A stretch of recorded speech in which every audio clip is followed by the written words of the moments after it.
Alright, what's up? Looks like we're live. So, hey, speaking of Brent, welcome to the... I was about to say secret. Not a secret stream today. Welcome to... Alright, stream looks good. Right, welcome to the GE3 Tech Roundup stream. If you don't know what tech is, it refers to techniques or any kind of things that you might not know. Some kind of like small things about the game that you might not know. So due to my current internet, I don't even know what the fuck to call it. But I kind of don't have internet right now. I'm streaming through my phone, and if you play on PS4, I'm sure you're aware that if you ever created a hotspot on your phone, you're not able to play online because of NAT Type 3 and all that stuff. So this is not going to be a multiplayer stream. This is just going to be like talking about interesting things in GE3 that you might not know. And I've written down a couple of topics that I'd like to get through. So this is going to be probably a very different stream compared to normal. I'm most likely not going to be interacting in the comments very much unless I get like questions or people bring things up. But I will still be looking over them as I go along. So if anything, if there's any like audio or visual problems with the stream or anything like that, please don't hesitate to tell me in the comments. And yes, like I said, I have written down a bunch of stuff. Going to be talking about like universal tech in the game, specific weapon tech. I believe that I've probably said most of this stuff already somewhere in a video description or wherever. So nothing new is probably going to be discussed here. If there's time and I feel like I still have energy, I might be going through some origami tech, but it probably won't be anything too in-depth, mostly talking about, for example, how to deal with certain attacks or where there's like blind spots in attacks to devour and stuff like that. But alright, that's it.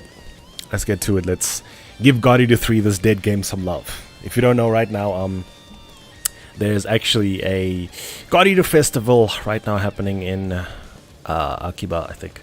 And it's supposed to be like a 10th anniversary celebration. And I really want them to announce something new for this game, but I feel like that's probably not gonna happen, to be honest.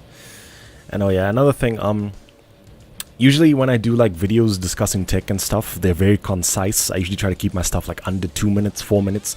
Try to only talk about the most important stuff, but in the stream I'm gonna be fucking around a lot. I'm just putting that out there. So if you're like one of those guys that is actually like me, where you click on videos and then you don't like looking at people ramble and stuff, skim through the video. When it's done, I'll probably be putting some timestamps on it and stuff. So right, let's get right to it. So, the first thing that I'm going to be talking about is a thing that I did a video on 3 weeks ago. I don't remember, I recorded it really long before I published it, but it's the out of breath cancel. Like I said in the video, you have to be in gun mode to do this, and essentially what this lets you do is it lets you be able to cancel the out of breath animation. And out of breath animation refers to when you completely drain your stamina bar and you have to do a heavy breathing animation before you can do anything. So the way the tech works is, I explained this already, you make yourself tired during gun mode, and then you aim in the opposite direction to what the character is facing. Alright, so once again, I'm going to be doing double jumps towards the camera to make Yanagi tired, which is an out of breath camera. I'm going to aim, which is the lock on button. So here we go, double jumps, she's tired, aim, and that's it. That's basically the video script right there. But let me show you what happens if you aim in the same direction. Like I said, nothing will happen. It doesn't cancel the out of breath or anything. Look, same direction, aim, nothing.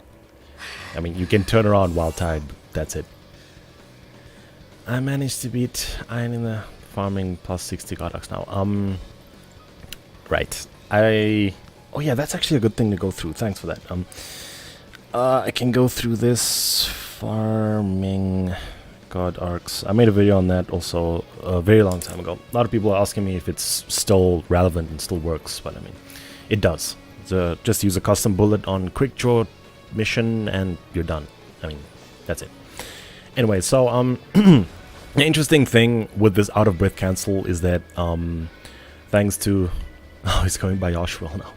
Right, thanks to, I call him Pretty Boy, but thanks to somebody I know who actually tested a few things, he found out that you can cancel actually a few stuff with this out of breath cancel.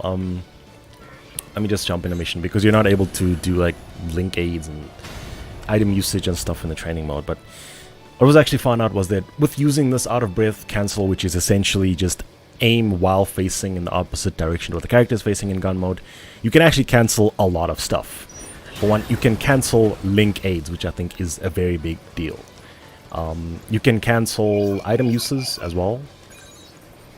So you just, like I said, you just aim in the opposite direction before the stuff comes out.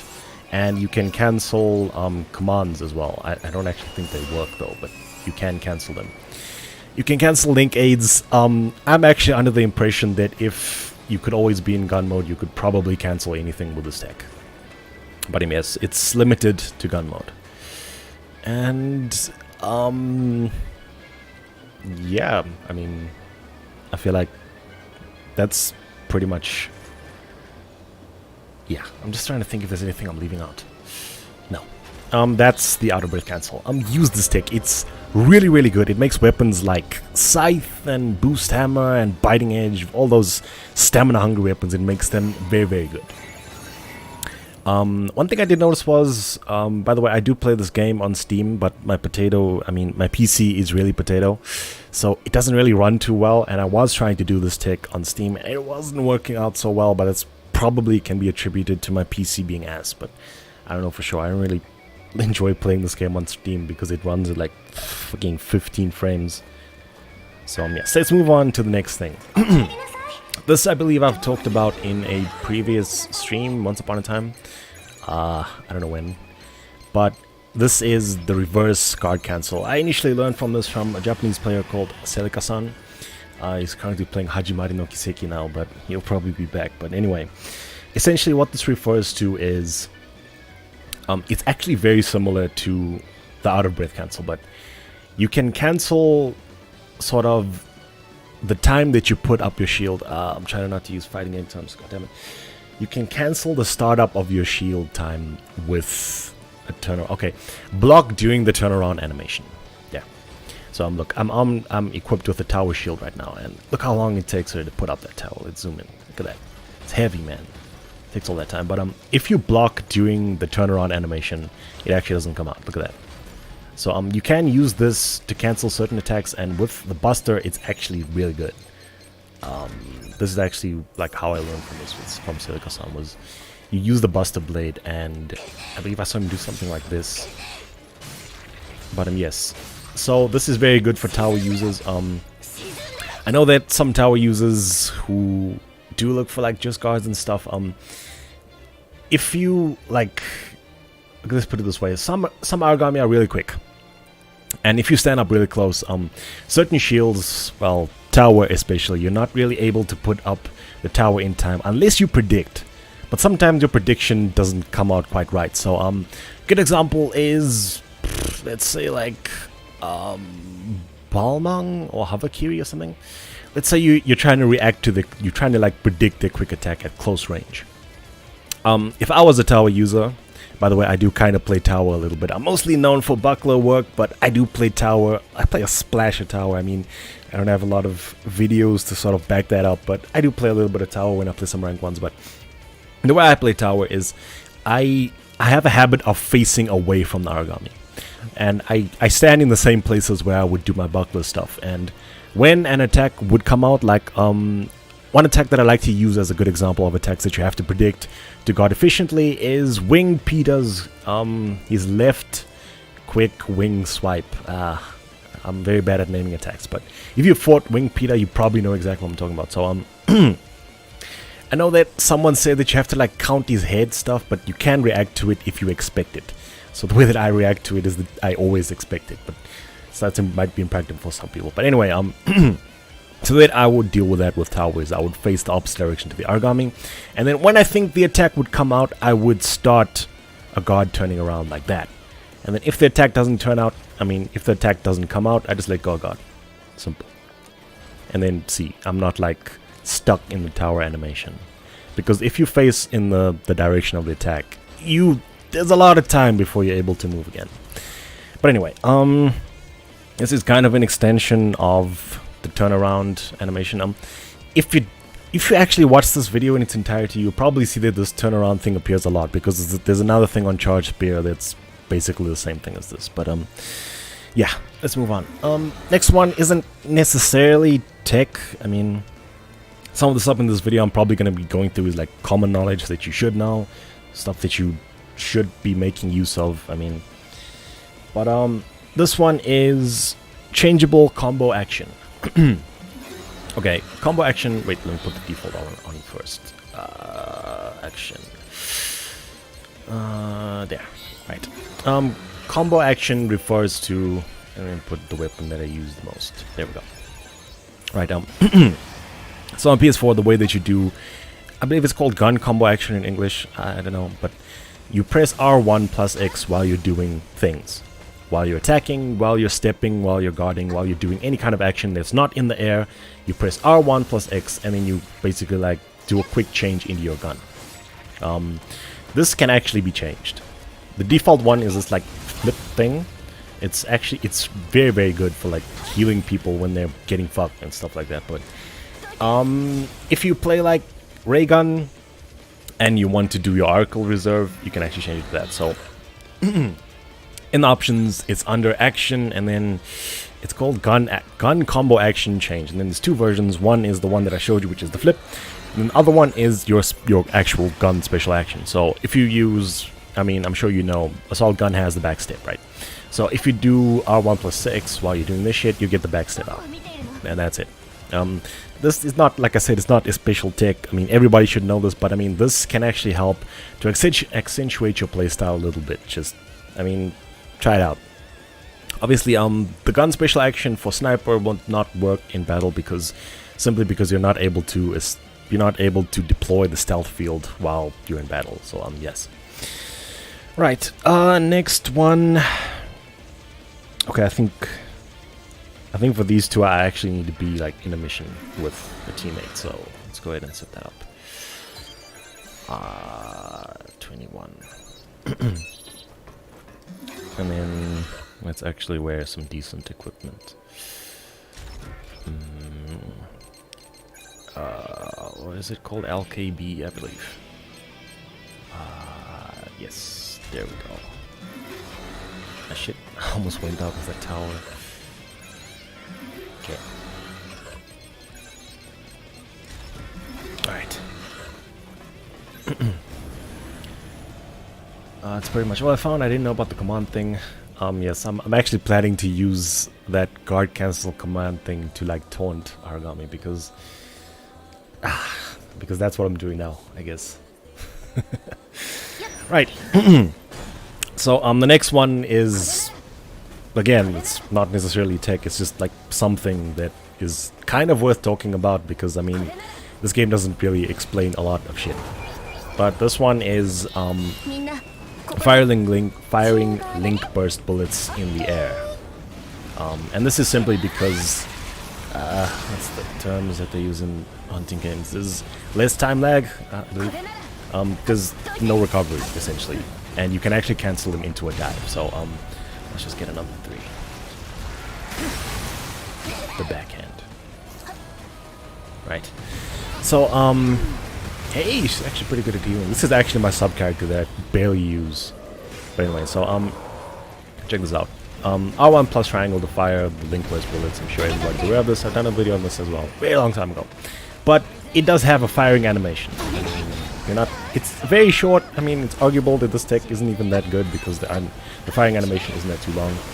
But if you fire it in the air, you can actually, it's instantaneous. Look, there's nothing. You can even double jump and fire it too, and you can cancel it into a. Okay, shit, that's not gonna work. You can cancel it into a dive as well to go back into melee form. The input is a little bit weird because you gotta hold down R1 and R2 at the same time and then press triangle and X, but it's real. It's a legit way to get the stuff done. So yes, not big tech, not a big deal. Use it. A lot of the stuff that I'm going to be talking about in this video is just use it. What's next? Shit, I almost got killed looking at my notebook. Farming Godarks. Oh, okay, I'll do that next. What's next? Changing bullets in the menu. This is also, it's not a big deal, but if you play this game and you've ever used your gun in your entire life, I'm sure that you're aware, if you hold down the firing button at the square or triangle, it brings up this sort of like cycle-y wheel thing, and then you use the shoulder buttons to cycle through the weapons. I like doing this, because this is a dedicated action that you don't need to be doing in your life. There's better things you could be doing, like healing people, dealing damage, devouring, sharing link burst bullets, all kinds of stuff, but I have a lot of habits when I play this game. So one of the habits that I do is whenever a mission starts, I go all the way over to this bullet, what's it called in English? Bullet edit? Something? Bullet selection? I don't know. But I hover over this and then I just keep the pause menu on this. And then while I do... Why did he run away? Yo, Sayuri is actually bodying free. Anyway, while I'm doing like actions and stuff like dives, devours, you know, long combo attacks and stuff, I'm changing bullets. So this is like how I play. And that's just to be efficient in a way. But it's not, you don't have to do this. I mean, it's just a small thing that can help you be a little bit more efficient. Keep your mind on the battle. I mean, if you're used to changing weapons, you change bullets and stuff. But yeah, like I said, just small things. Next is weapon tech and farming Godarks, I guess. If we have time, I will go through Origami, but I mean, it's pretty late. Well, not like I sleep early, but we'll see. Right. I'm just trying to think if there's more stuff. Block Glance Hole.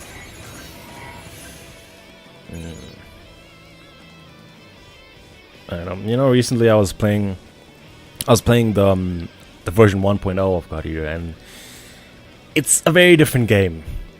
I'm actually planning to make, well, okay, I won't spoil, but I'm planning to make a certain video for 1.0, and I was planning another video where I would talk about bugs that got removed, but I kind of feel like it might not be the best idea because it might give people, like, bad ideas. I mean, it might cause misunderstandings and stuff like that, and it probably just isn't the good look, so, I actually ended up deleting a lot of the clips that I was going to be doing for that, so, yeah. Anyway, this is, maybe I should drop the link in the comments. What's going on my mouse? A lot of people ask me, like, what's a good way to farm... Fuck, I'm listening to Must Die. Please no. Stop. A lot of people ask me, like, what's a good way to farm Godarks? And I've done a video on this, October last year. I don't know. It was a very long time ago. But the bullet still works. The tech still works. So, if you want a good way to farm bullets, I'm just gonna pull it up and then drop the video link in the live chat, and then I will actually illustrate on stream that the bullet still works. What did I use in that video? I believe I used a shotgun. I don't remember. Let's just use it. Yukina. And I give my bullets thumbnails. Anyway, yes, I believe it's quick draw 1 or 2 or something, but yes, you just do this with Arc Finder and what's the other one called? I know the skills that get you more God Arcs. I stopped remembering the English names of these skills, unfortunately. Yes, right, here it is, quick draw. You can bring teammates along and stuff, but essentially you just boot up this mission and you fire 2 shots of the bullet and that's it. You head home with some God Arcs. So yes, this does work. I'm still trying to pull it up. Well, it really was a while ago. 9 months ago. Wow.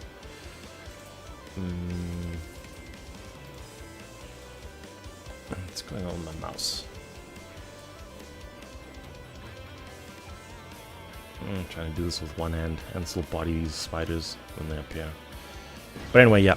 As soon as the mission starts, you just switch and ads please. And that's it. You just switch and you fire 1 shot and then you kill things.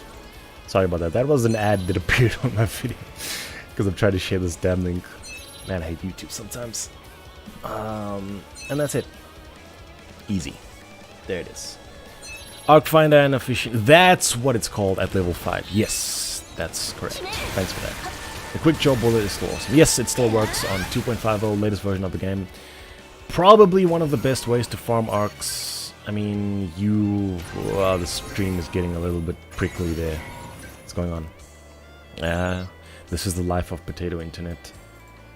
I'm afraid I cannot do anything about that. You'll just have to endure the bad-looking stream. Anyway, next up is weapon tech. Wanna see me play quick draw? Wanna see me tweet again? Alright, next up is weapon tech. There's a few very, very good things that I found, and then some of the other stuff that I'm already talking about is stuff that you probably already know. But, shit, okay. Let me pick a mission first before I do this. And I'll go solo this time. Hey, what's up, XO? What is that? Is that a cat in a cardboard box? That's some high-level emojis. BK still plays. I do. At this rate, though, not for long, if I'm being completely honest. At least for videos. I'm too busy looking at the live chat. Sorry about that. Let's head over to Time Attack, solo, and then we'll pick, for example, Balmang.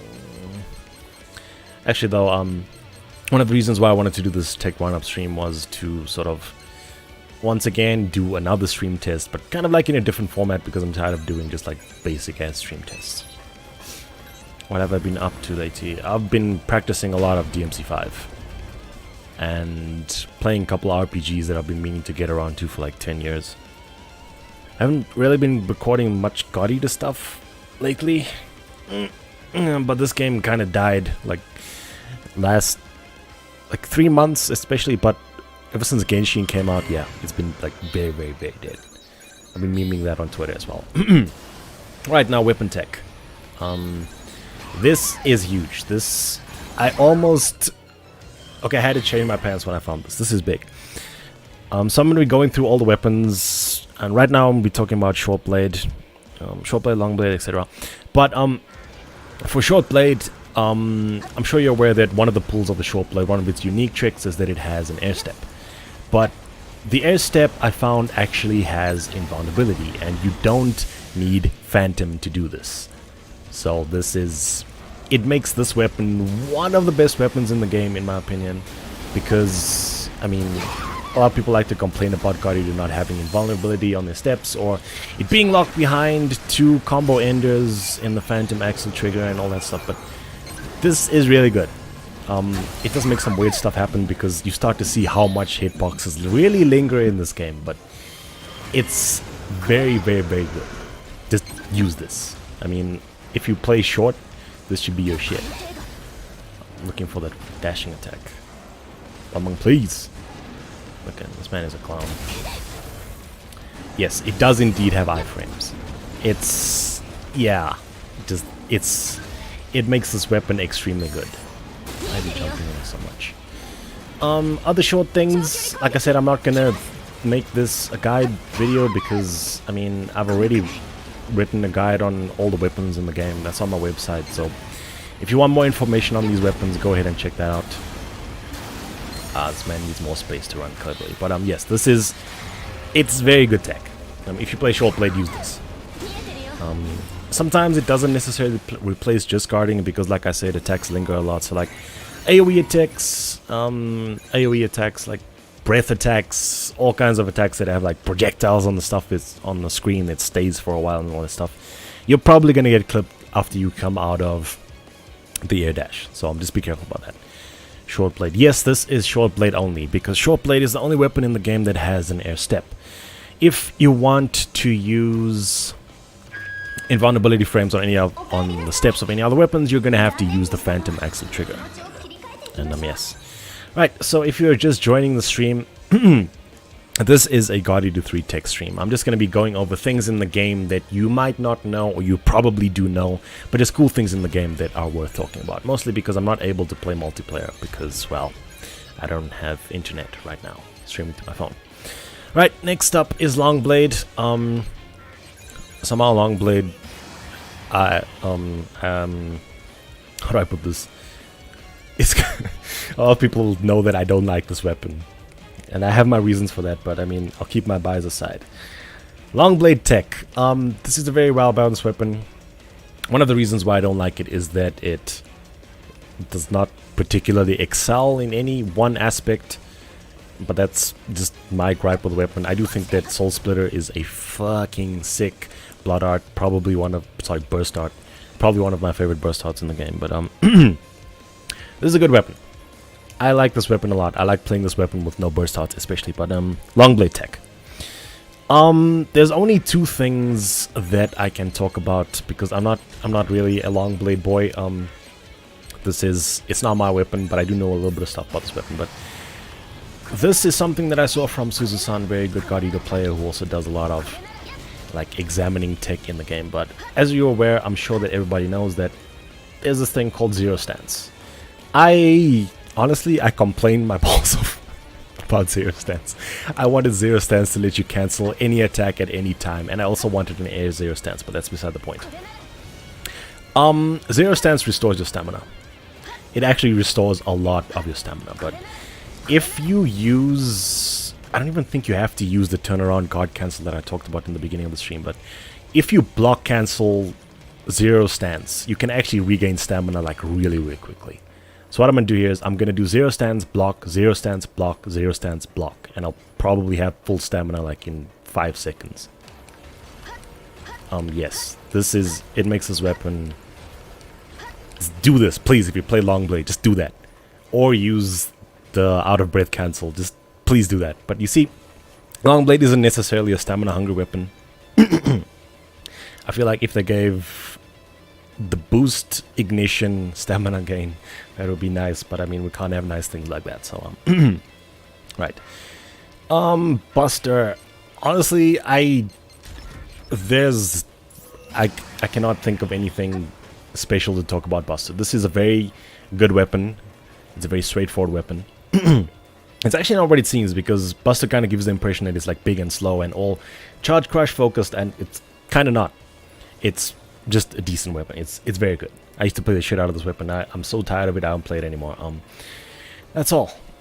Buster, like I said in the beginning of the video, it can benefit from the reverse block thing, because you can, Buster has attack cancelling. It has block cancelling on its attacks, so you can cancel attacks quicker with guarding. So, like I said, there's nothing that pops in my mind when I'm thinking about Buster. Right, let's move on. Hammer. Hammer, once again, this is probably... Okay. There's a lot of people that know about Heat Drive, Beat Drive. They know that it's a very good burst out, but this weapon is actually extremely underrated. This is actually one of my favorite weapons in the game. It's just very fun. Please give it a try. Now, the thing about Hammer that is, like I said, it's not a guide video. I'm not going to be giving you beginner tips in this video. The thing that I found interesting with Hammer, and I haven't tested this for myself, mostly because I don't really get the chance to, is because I think link aiding might be faster on Hammer.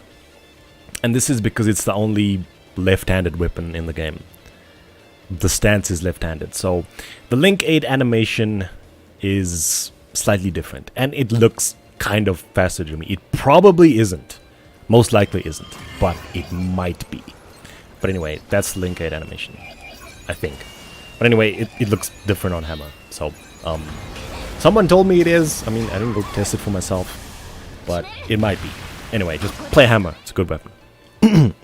Next up is Spear. Spear has the most tech to talk about. I'm going to go ahead and say that for Scythe and Moon as well, they're, once again, very, very good weapons, but there's nothing that springs to mind. On Scythe, I could give you a very simple tip for Heaven or Hell, but once again, I feel like it's common knowledge, but then again, I'll go over it as well. Moon, I cannot think of anything special. Moon is very, very good weapon, but I can't think of any special tech that comes to mind. Alright, now Spear. Spear has a shit ton of tech. Like, a lot. And most of it, actually, it could be argued that Spear is the most high execution weapon in the game, and there's a few prerequisites that you need to be able to do for yourself to actually be a decent Spear player in my books. The biggest one is that you need to be able to cancel charge glide without doing the charge glide. Because of this, I like to call Spear the enemy of healing. Because when people are dying, I just see people doing this. And I'm like, okay, but when's cancel? I mean, once people hit that charge glide and they're just charging, their next action has been decided already. And then they just wait for the opening. And I don't like that. But anyway, there is a way to cancel charge glide. Like I said it earlier, it has to do with the turning around stuff. So while you're holding down charge glide, you can cancel it if you input an action in the turnaround animation. It can be a dive, it can be a devour, it can be an attack, it can be a block. It cannot be a jump though. And I think you can backflip. But anyway, so I'm holding down square to charge right now. And then I'm going to turn around and input block at the same time. Now this is probably a little bit of a weird input if you're not used to this stuff because you're holding down square. Now all of a sudden you gotta push R1 in square. But there is a way to map block to left and right on the D-pad, and you don't necessarily have to do like a claw grip to do this shit. So yes, charging, turn around. Okay, I input dive, my bad. Charge, turn around, block. That's it, you're done. There actually is another way where you can step and then do guard cancel. Guns combo action. But yes, if you want to be a good spear player, you need to be able to cancel the charge glide. I don't give a fuck what anybody says. I don't give a fuck if you're a spear master, whatever. You need to be able to cancel this, especially if you want to play multiplayer. If you're doing solo runs so much, it doesn't necessarily matter too much because, I mean, you're the master of your own destiny. But if you're playing online and you're like slacking on support because you're too busy in this animation, I look at you and I frown, to be honest. I mean, just turn around and block. It's not that hard. Jeez. Anyway, you can do attacks as well, like I've said. You can do a dive. Alright. You can do a dive I did earlier. There we go. And you can do a devour. But once again, just input attacks and turnaround animation. It's a little bit more difficult while you're running around. And I mean, I know a lot of people like to play spear as a running around weapon. Actually, one day I was lurking in a room and I was talking to a Japanese guy and he said something that really pissed me off, to be honest. Well, it was one of those days, if I'm being completely honest. I was having a long day. Work was ass. I got to playing online and I tried to force some guys to play the rank 1 just guard only Shibari play that I like to play. And the man said, I'm not playing that. Spear guy. He said outright, I'm not playing that. I have no interest in just guarding. I don't want to play that. And I mean, that's all good. That's fine. I was a little bit frustrated because I had to suck it up and play other people's rules, but I mean, that's not the point. But what this guy said is, quote unquote, he said, what is a charged spear that doesn't dodge? And I said, nah, man, you're like, you're kind of forcing your opinion on the weapon by saying stuff like that. You can play any weapon in this game in probably any way if you just put the amount of time and practice into it. I mean, okay, I'm getting sidetracked. Let's get back to the topic. Right, guard cancelling, cancelling charge this thing. So yeah, just do that. And there's another thing that's not necessarily tech, but it's another thing I noticed about Charge Spear. This is the only weapon in the game where the Air Devour does not float. I'm gonna Air Devour with all the weapons in the game except Charge Spear, and you will see exactly what I mean. I'm gonna do this as quickly off the ground as you possibly can, and a lot of the Air Devours end up reaching like roughly jump distance, but Charge Spear does not. Right, this is short blade. There. See? You hover. Like, look at the animation carefully. That's what I'm referring to. You like when you start the Air Devour, you kind of like move upwards. See? You kind of like you get that extra jump height. That was long. Buster. See, same thing. They're all the same, but Spear is the only one that doesn't hover. And this is very strange. I mean, the first time, when you actually notice this, the Air Devours look weird. Look at that. It doesn't move. So it makes your Air Devours look very strange. Like, you can do them lower off the ground than you probably should be able to. I mean, I don't know. This weapon has just got a lot of stuff in it. It is probably makes it a professional's weapon if you really want to go that route, but I mean, I never seen no professional spear play, to be honest. If we're talking professional spear play, I want to see you do like just guarding inside open mode and keeping open mode throughout the whole fight. That's professional spear play. But then again, so yes, this is one other observation about charged spear. You can do the Devour, and for some reason you don't hover. You just like chill. So you can do it really low off the ground. One of the bonuses of this weapon. There's still more. Oh yes, I mentioned this while I was complaining, but you can, what's it called? Fang deployment, I believe. This where when you do a charge glide with a charge spear, and then your charge spear is going red, and you do 25% bonus damage. Was it 20? I changed in an update. I think it's 20.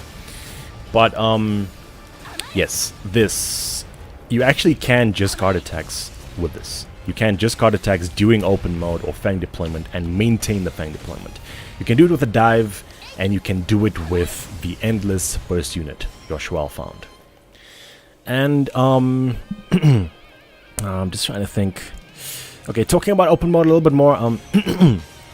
The way that you maintain this is with constant stream of attacks. The actions have to be flush, but you don't necessarily have to do attacks. You can do movement, you can do backflips, you can do dives, you can do steps. But if there's a break in your attacks, it will drop.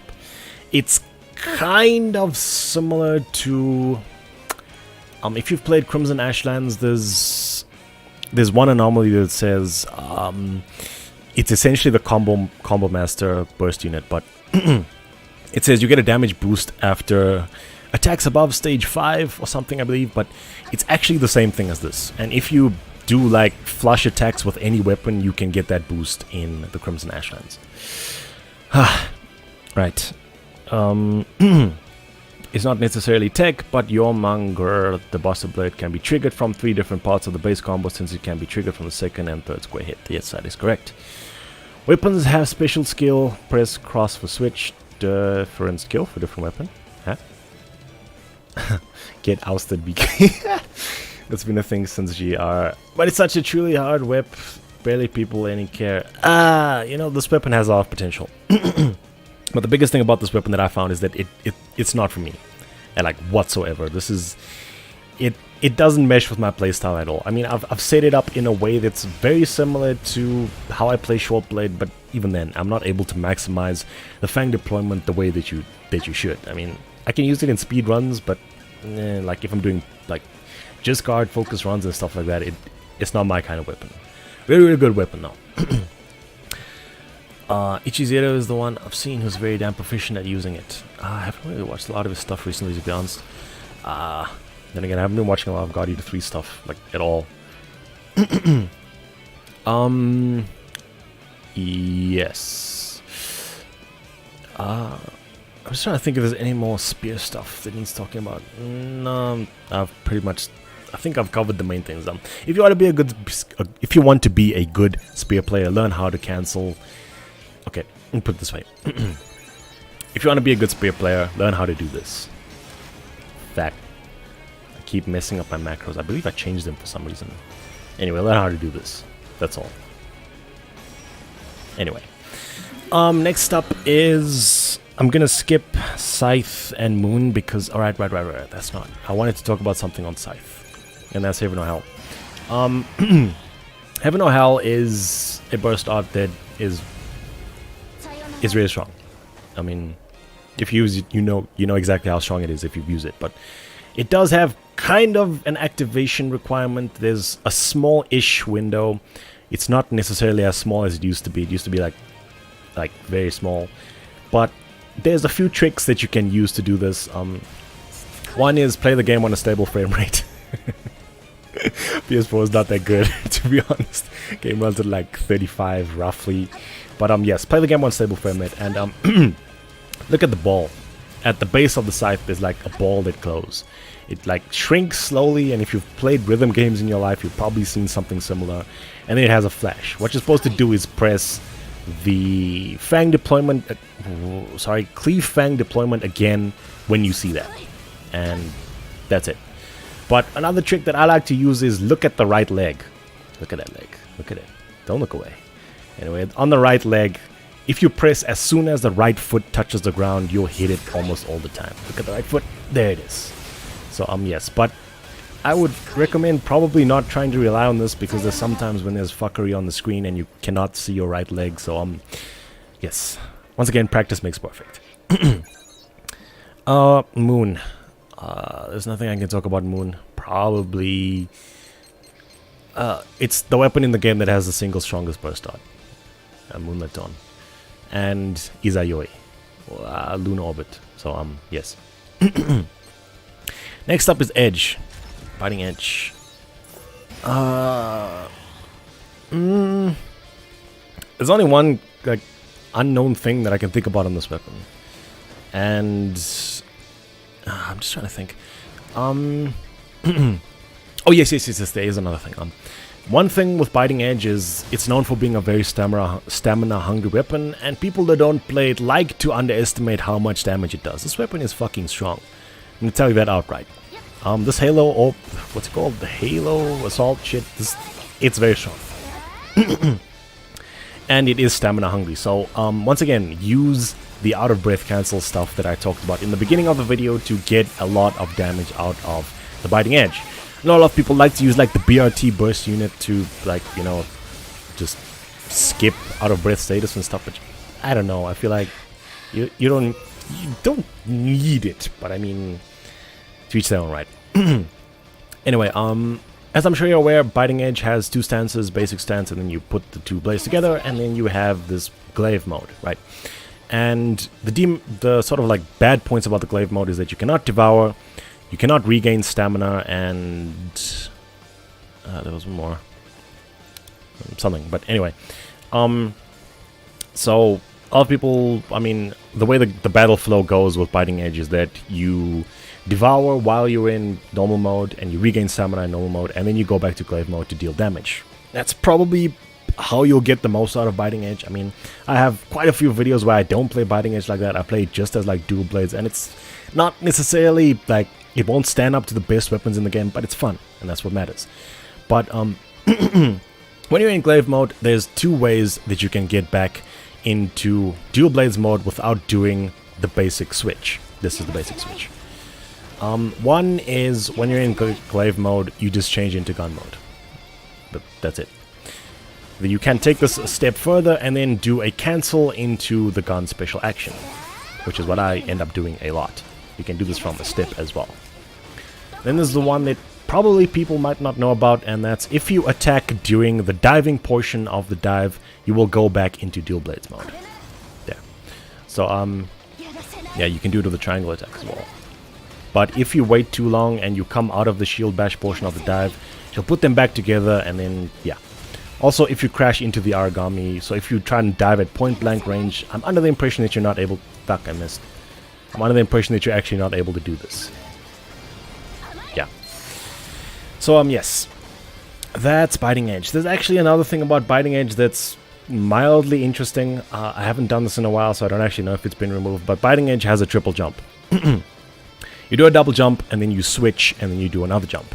It might even have a quadruple jump. I remember someone telling me that, but I have not been able to pull that off. So, double jump, switch, jump, see, there, triple jump. I mean, it's... I don't know what you're going to be doing this. I cannot think of a practical use of this, but it's in the game and it's there, so do it. It does have a quadruple jump. This weapon is legit. Fact.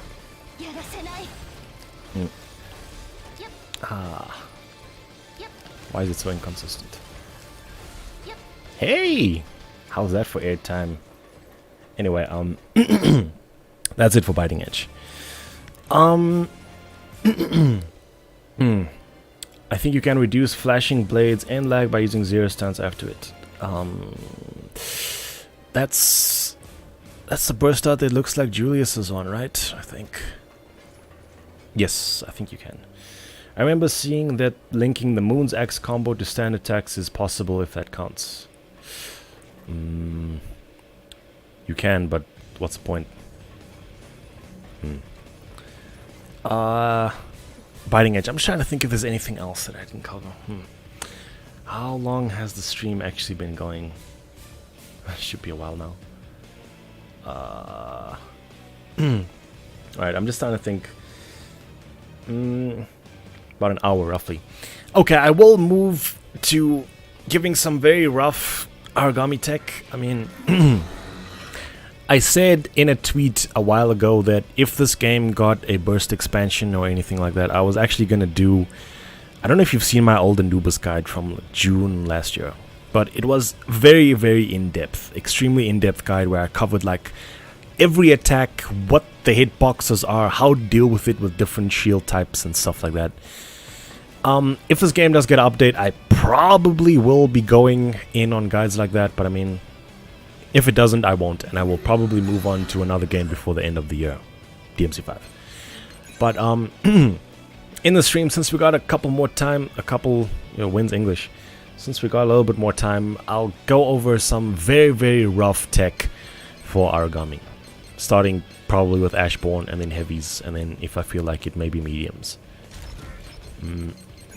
Let me just wear equipment where I can actually take damage and not die.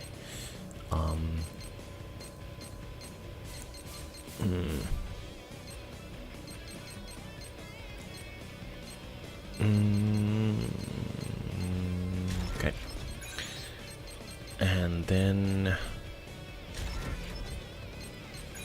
what should I use for trigger?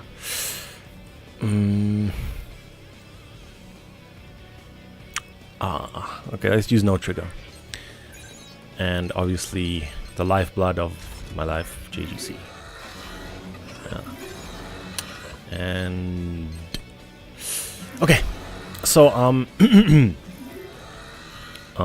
you can also use mid-air jump after a dive in glaive mode to go back into... Yes, that is correct. If I lift that out, thanks for that. You can use a jump while you're in diving in glaive mode to go back into dual blaze mode as well. Scar says, I probably go harder if it does get a burst version. Also be unbelievably popular. You know what, actually maybe it's better that this game doesn't get a burst version, because I mean, I'm going to ear rape everyone. I'm going to destroy your timeline with gushing about how excited I will be. So maybe it's for the best that this game doesn't get a burst version or anything. I mean, alright, so origami tech. I won't be doing Anubis. I'm going to start with the 5 Ashborn and then take it from there. So Ra, Nuada, Balmung. I'm going to skip Anubis because I've already done a guide for him. Please go watch that guide. It took me very long to make, and yes. Draw me, and then do I need to do Ramen and Ashstorm Anubis. Okay. So okay, I'm gonna talk about like basic game plan when to fight origami. I'm most obviously blah. I'm gonna be overlooking. Man, the stream is really, really grainy. Ah, fuck my life. Anyway, I'm gonna be like overlooking like specific weapon-specific game plans and shit like that, and just talking about what the origami does and how you can deal with it. Right, with probably emphasis on where you, like, on how attacks get triggered. Probably one thing that if you don't play a lot of these kinds of games, predicting attacks can kind of be difficult if you don't understand that where you're standing dictates what's gonna come out. So if you stand close to an origami, they will be doing close range attacks. If you go far, they will try and jump on you or do long range attacks. Very simple. But for this guy Ra, he's actually probably the most easy Ashborn because, I mean, you fight him first, but he is not very difficult. The one thing I don't like about this guy is that he has no weak points. I mean, he's very, very armored. He doesn't have... You cannot deal yellow damage to this man, to my knowledge. I mean, probably if you do, he's like lunatic and stuff like that, you probably can, but I don't know. I'm not damage calculation boy, I'm just god shit boy, so I'm not actually too well versed in that stuff. But anyway, Ra is very simple. If you go far, he's gonna use long range attacks. He's gonna use this dashing shit, and he's gonna use the... I need better names for these attacks. He's gonna use that cluster bomb and stuff. But his long range attacks are, generally speaking, very easy to deal with because they're slow and they miss. So the way that you actually get, like, okay, I'm just trying to think. Yes. So his long range attacks, he has 4, I believe. He has this one, which is like homing sun ball, similar to Balmung, has a similar attack like that. Then he has the sun placement. He does that a couple times. He places the 2 suns. And then he has this rushing attack. He really favors the rushing attack. And if you go really far, he will just chase you. So, yes. His close range attacks, he has the spinning sun, which is a devour window. He has... okay, I need to think about better names for these attacks, because fuck. Okay, so, wait, why don't I change this up a little bit? Instead of talking about their attacks, why don't I just talk about what you can devour on and what you cannot? I mean, if you think about it hard enough, devour windows equal opportunities to deal damage and stuff. So when you learn about all these devour windows and all this stuff, your gameplay sort of unlocks and you're able to be more fluid in the way that you fight Aragami. So almost all of this long range man's attacks have devour windows. For the rushing attack, you have to do a dive in the opposite direction for it to be a devour window, but it works. So easy. You can space yourself a little bit better and then do a charge devour. I believe you probably can even step out of the way and do an air devour as well. Yeah. Anyway, there's a lot of chances to devour this man.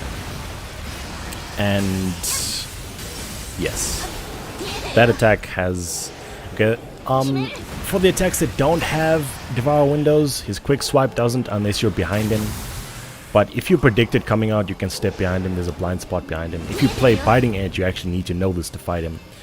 There, you step to this spot and then it doesn't hit you. This works with Ramen as well. And, yes.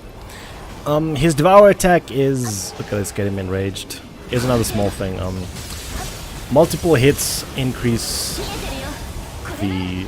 Okay, let me put it this way. Aragami have like a hidden rage meter that fills up as you attack them. And multiple attacks increases it faster. So stuff like Blade Storm, Burst Arts and stuff like that. Yeah.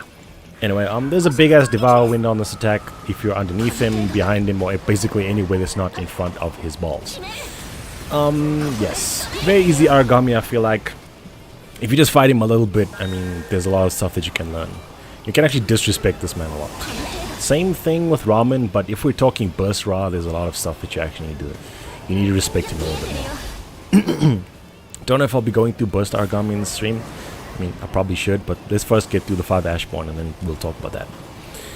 Yashwell says, Ra is one of the most vulnerable Aragami in the game to poison, tied with Tyrant, Hannibal.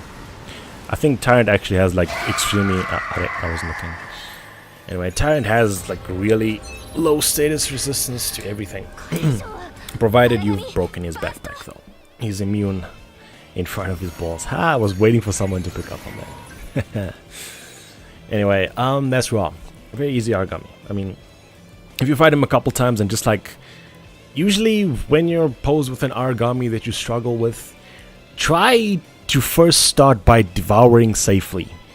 And then when you have become able to devour them safely, you will be able to like... In place of doing those devours, you will be able to understand like points, areas where hitboxes don't reach, stuff like opportunities to deal damage and stuff like that. Alright, now let's move on to Nuada. This man gives me life problems online because his Devour does not follow the logic of the game. Everybody knows if you've played God Eater 3 a little bit that you can stop Devour attacks with just guarding. But Nuada Online doesn't give a fuck. He powers through your just guard and he bodies you online. So offline it doesn't happen, but anyway. Alright, my dude, I have to go. Hope you've been doing well and playing, having fun. Alright, Scar, see you. No, I'm not gonna call you Scar, I'm gonna call you Exo. That's your name forever from now on. So GG's Exo, see you next time. Alright, this is Nuada. He is the lumbering beer belly man of the game. He's very slow. He does have 2 very quick attacks that you need to be aware of, and they're kind of rare, so when they come out they kind of pop you, they kind of like catch you by surprise. That's one of them actually. Don't be mean to it. I see how it is. Anyway. So I'm Nuada. His most dangerous attacks are the two attacks at close range. One is he just swats you off his balls, kinda. Not this one, this is the force swipe. So the one where he swats you off his balls it's actually very dangerous because it's very quick. This one, no, not that. They have very similar looking startups.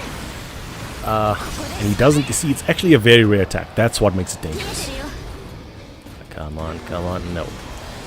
This attack has a Devour window above his crest. You can double jump up his back to get up there. Nice and easy.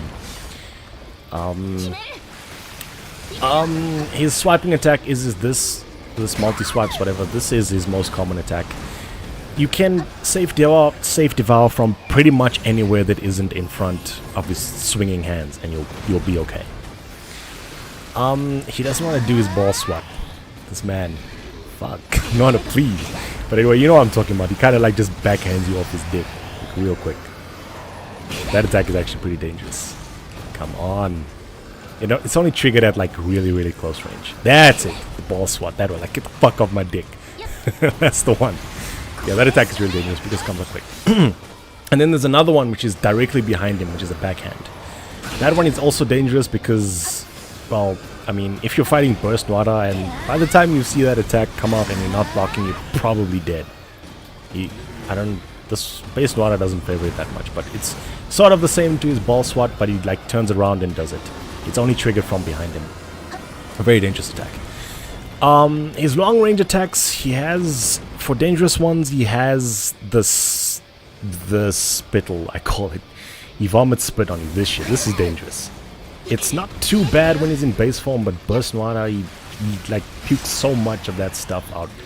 It gets dangerous.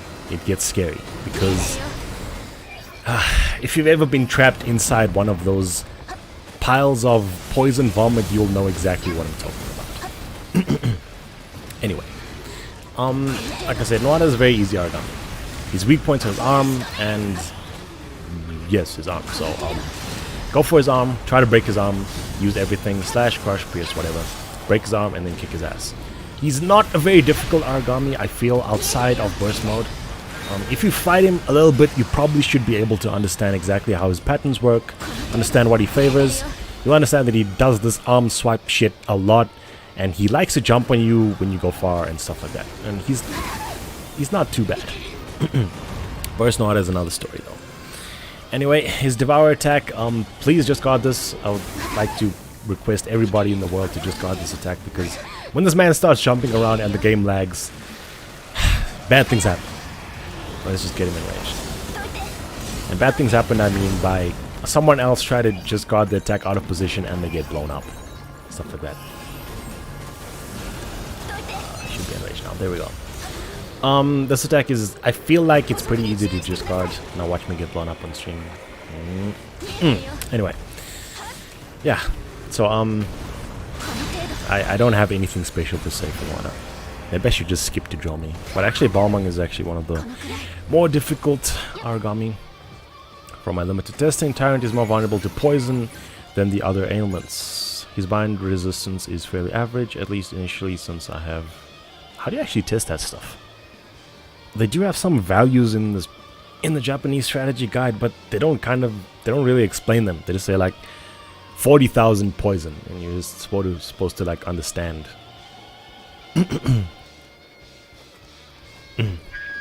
Devourer has weird hitboxes. Yeah, online especially. Alright, next up is Balmung. This is actually one of the more difficult Ashborn if you like try and fight him up close, and well, if you like try and interact with his attacks. Most of these origami, if you just run in a circle, there's, I mean, they don't really have a lot of tracking on the attacks. So they're prone to missing and stuff like that. But if you try and like just guard them, try and interact with every attack, standing in blind spots, try and punch with devours and stuff like that, this guy is probably one of the harder ones. And like Nuada, he has a force swipe, but his one is actually very quick. If you're standing very close and you don't expect it, you can actually get blown up by it. But one thing that you need to understand is that this is actually one of his favorite attacks. So if he turns to look at you and you're at close range, he's probably going to do it. Watch his right leg too. He picks up his right leg and then he like kind of like bitch slaps you. And yes. Aside from that, in close range attacks, he has the double blade swipe in his arm. This attack is... it's not too bad. If you try and get behind him, you might get blown up. This attack, the double blade swipe. If you try and get behind him, you might get blown up by like random hitboxes and stuff. But I believe that you can actually jump and devour his boosters while he's doing the thing. I mean, you just have to be at like a proper height and try and do it on stream. The combo is the most annoying part of this Aragami. Yeah, it's kind of it's like his identity. It's probably what makes him different. If you play tower, this is you kind of have to predict this attack. Okay, what are you doing though? Look at this man's AI. It's brain damage. Anyway, he'll probably do double blades after this. Oh no, he won't. There we go. Okay, looks like you missed the boosters. But anyway, the hitbox on that attack doesn't extend too far. You can just back off when you see it, like this. You can even... okay, yeah, the hitbox. It doesn't extend too far, but you can get blown up around his sides. It doesn't extend too far in front of him, is what I meant to say. And yes, the combo you see a lot if you're fighting closer.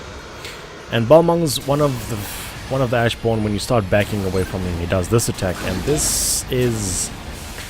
I mean... I feel like it's not a very difficult attack to discard, but some weird things can happen because if you're bunched up with a lot of teammates and you don't know who he's targeting, he can kind of like turn on top of you because, as you've seen, he does the attack 3 times in a row, and then the hitbox is live throughout the attack. So if you do it like close to a wall and stuff, during the turnaround animation, it's still live. See there? I still blocked that. So if you like try to discard and you don't know who he's targeting and stuff like that, you have to be very careful. Another one of his long range attacks, he has this multiple beams thing, and he jumps on you. He's not... I don't think he's too difficult, but he is harder than the other Ashborn. Anyway, his Devour Attack, as I'm sure everybody is aware, can be blown up by ledges. And you can discard it if you count his boosters, stuff like that. That's all. I don't... a lot of these Aragami, they kind of have similar attacks in the sense where they have like a AoE breath, they have like a combo rushing attack, they have like a running rushing attack, then they have a jumping attack, then they have a long range projectile attack. And then if you're able to discern what these attacks are and stuff like that, even if you're fighting like an Aragami that you have a lot of trouble with, you should be able to hold your own. A lot of the places where people get blown up in this game is on unsafe devours and stuff like that. So yes, just be very careful. Now is everybody's favorite, Jomi.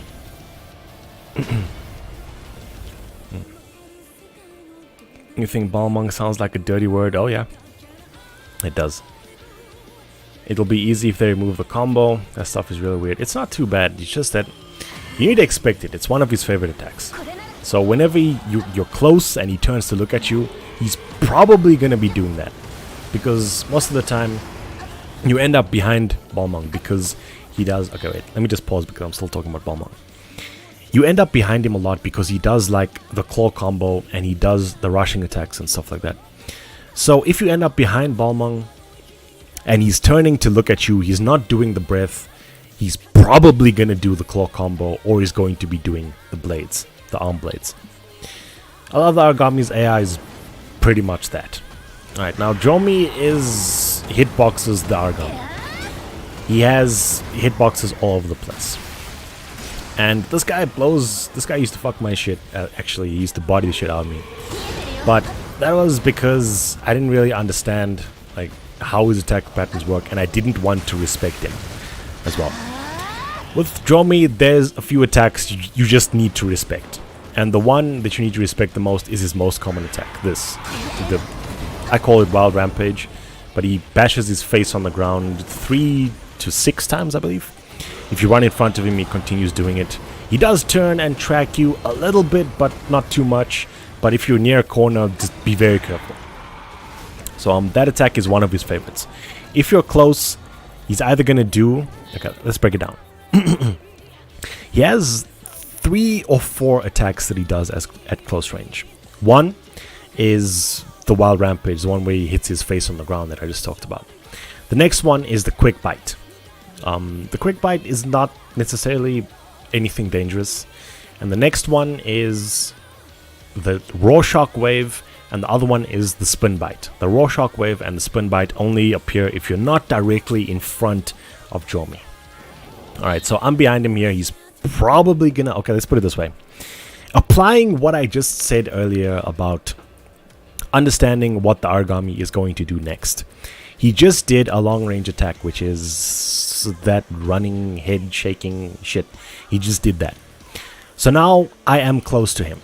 Judging by my position, I'm close and I'm behind him. He's going to do one of 3 things. 1, he's going to do the Raw Shockwave. 2, he's going to do the Spin Bite. 3, he's going to turn around and do the head smash on ground. I call it Wild Rampage. So let's see. My money is on Wild Rampage. Okay, Raw Shockwave. So see, I'm still behind him. And now, one thing that I like that you need to know about this Aragami, to an extent, they are programmed to not do the same attack. They're not programmed to do the same attack sequentially, unless they have brain damage like Enraged Hannibal and stuff. There are exceptions, but generally speaking, with close range attacks, they should not do the same attack in a row. So this guy just did Raw Shockwave, and I'm still behind him. Because I know Jomi very well, I know that he's going to turn around and either do the Wild Rampage or he's going to do Quick Bite, but you can now cross the Raw Shockwave off the list because he's not going to do that again at this range. My money is, like I said, he's probably going to turn around and do Quick Bite, or he's going to do the Wild Rampage. But you see, when you narrow down your options like this, you can get into a position where you're ready to just guard the attack. You're ready to punish with whatever. So for both attacks, I'm going to stand point blank and just guard them. Turn and Wild Rampage. Bingo. Now once again, let's apply this again. He's just done Wild Rampage. Depending on my positioning, he won't do Wild Rampage again if he doesn't move. Now, I said earlier that Aragami don't do the same attacks in a row, but if there's movement in between that isn't them turning around, it counts as a reset. It counts as an action. So if this man... Okay, let me actually put it this way. I'm going to move a step away after he's done with his Wild Rampage. A step distance in the direction that he's going will put him in a place where he can do... what can he do there?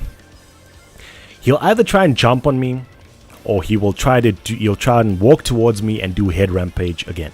Right, a step away. He's going to turn around here. And then he will either try and jump on me, or he will try and walk to me and then do Head Rampage again. He's walking. That's a reset. He's going to do it again. Oh, Quick Bite. Okay. But anyway, so when you start thinking about the battle like that, it kind of becomes a little bit clear in terms of what you think you should do next. Because the attacks, I mean, Aragami, they don't necessarily start doing like random shit at different ranges. Like, he won't start doing long range attacks when I'm this close to him. It's different if you're playing with other people and they're managing the hate and being very irresponsible, running over you, like pulling attacks over you and shit like that. But when you start playing like this, the attacks start to become predictable because you're only looking out for like 3 things. And you should understand that this attack is irritating and difficult to deal with. And when you're expecting it to come out, you either just guard or you just respect. Just move away. Just let the man do the attack. And then once he's done it, you don't expect him to do it again, and it becomes your chance to deal damage. Here's going to do Raw Shockwave. Oh, I wasn't in the right position. But anyway, when you start breaking it down like that, it starts to become a little bit more easy to sort of expect what the Aragami is going to do next. As far as Devour windows go, this attack doesn't have reliable Devour windows. You can get behind him and devour his legs, but I wouldn't recommend it unless you're like really low on burst and desperate and you really want to do it. But just respect. If you're still learning how to fight Jomi, just respect the Wild Rush. The Quick Bite, if you're behind him, there's a Devour window. That's a little bit difficult to illustrate, so I'm going to try and force him to do the Quick Bite. There it is! But anyway, yeah, if you're behind him, there's a Devour window. And during the raw shockwave, there is a very big Devour window both before and after the attack. And this one as well. That's a long range attack. But I'll try and force him to do the raw shockwave here. Should do it here, probably. But anyway, there's... Anyway, I'm going to keep playing until he does it. But yeah, there's a lot of Devour windows. You can jump and devour his tail. Back. I wasn't close enough. But you can jump and devour his head. The head side is actually a lot more reliable than the tail side. And after the raw itself, there is enough time to do a devour as well. So yeah, this guy, he has his windows. The way the Aragami are developed in this game is that all of them do have spots where you can quick devour easy. The only Aragami that doesn't, to my knowledge, was 1.0 Havakiri. She was fucking all over the place, for lack of a better word. And alright, so we've talked about his close range attacks. Now let's talk about his long range attacks. His long range attacks start about here. So here he likes long range attacks. He likes to do the run where he shakes his face, and then he likes to jump on you. And when he's low on health, he has a Gatling gun. I believe it's like 25% health, and he has the pillars. Now his long range attacks are probably a lot less dangerous because they have windows where you can do things. Look, this attack only has one hitbox. Once you got it, you're free to do whatever you want, basically. Anyway, one of the more difficult parts about Jomi that a lot of people don't like is his Devour Attack. I don't have any special tricks for his Devour Attack, just block that shit. Practice to be able to block that shit and become able to do it, and you're easy. Hold up, can we even play the song on stream? Let's not take any chances. There we go. Right, so and I'm sure you're aware, his Devour Attack, everybody can see it coming, everybody's aware it's coming. It has 3 shockwaves, and then he does a long charge and all that stuff.